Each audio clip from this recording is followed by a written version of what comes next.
حضرت سیدنا سلمان فارسی کو حضرت عمر فاروق رضی اللہ تعالیٰ نے بلایا تو کہا میرا دل کرتا ہے آپ کو میں مدائن کا گورنر بنا دوں.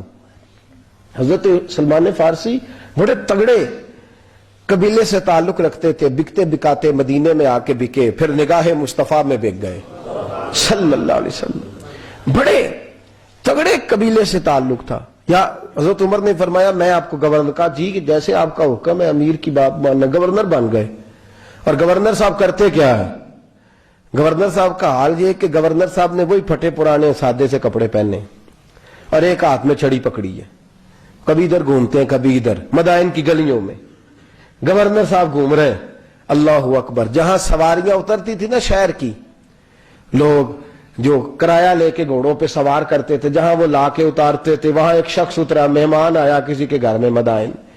وہ شخص مہمان آیا تو اس کے بعد بڑے بڑے بکسے تھے. اس نے حضرت سلمان فارسی کو گھومتے دیکھا، کہنے لگے او غلام ادھر آئے نا، او بولیے او غلام ادھر آ.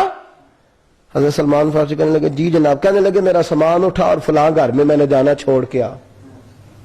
جرت تو کرے کوئی جرت تو کرے کونسلر صاحب کو بھی آواز دینے کی، طاقت تو کرے کوئی، ایک معمولی سپاہی کو بھی کہنے کی جو نہ سب انسپیکٹر ہے نہ وہ کسی عہدے پہ فائز ہے، صرف ایک سادہ قوم کا وہ پیر، اس کو کہہ کے تو ادھر آؤ غلام.